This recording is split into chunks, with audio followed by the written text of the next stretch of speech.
Women are very scared that they're not going to be believed.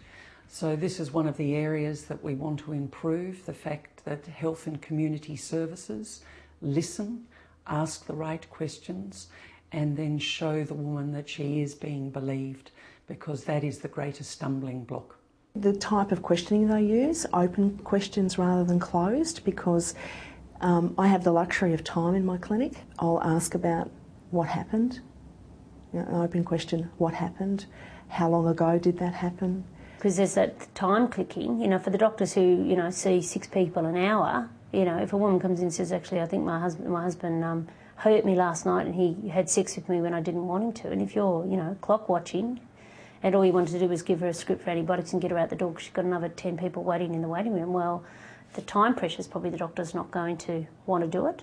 And also the doctor's feeling of inadequacy, thinking, oh my God, rape, ooh, I don't know how to talk about that. Even if the doctor may think that he or she has done the right thing by giving, say, the number for CASA, if they haven't actually validated what the woman has said, the woman might have that number for CASA but just think, oh, the doctor didn't believe me or the doctor's dismissed me, therefore I'm not going to make that extra effort to go and ring that 1800 number. Usually get her to tell me her story. I'll sit there and listen to her story and let her tell it as much as she wants, let her reveal to me as much as she wants or as little as she wants. I'm very mindful that I'm another one, I don't talk above them, I talk to them. I'll sit at the same level with them. I don't intimidate anybody because I'm exactly what they are.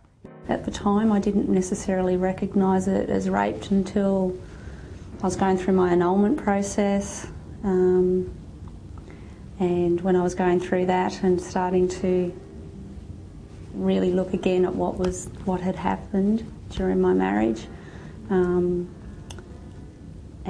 one of the nuns sat there and that I was talking to at the time about it all, she said, "That's rape," and I went, oh yeah, I guess it is.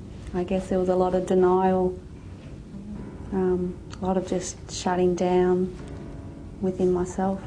I certainly wanted it to be named, and I certainly have heard very powerful statements from other women about having it named.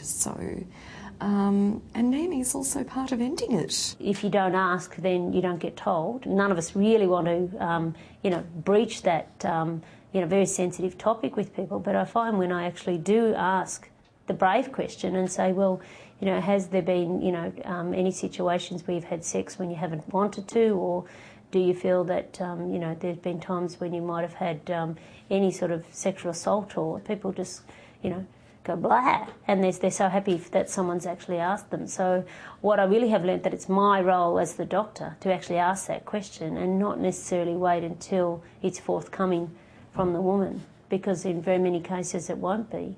Since then, I realise my doctor has pointed out to me that it was rape. I guess I wasn't wanting to face up to the fact it was rape. GPs are very good at looking for things that aren't so common, like we all are looking out the whole time for signs of a heart attack. If someone comes in with chest pain, we make sure that it's either cardiac or non-cardiac in origin. If someone comes in with symptoms of diabetes, we're on the lookout for that all the time, or a stroke and things like that. But something that's much more common, like violence towards women and men, violence like that, we just leave it. So I think we just have to become much better at asking about it. They need to understand that, yeah, you have your Aboriginal women that will go out and ask for help and seek for help, that are strong enough to do it. But you also have your women that won't even go to the doctors, if they've got a sore ear, let alone go to the doctors, to say, hey, he's done this to me. So they need to be a bit mindful that we're not all the same. We are completely different. We're all individuals and we all have different levels of education, levels of understanding.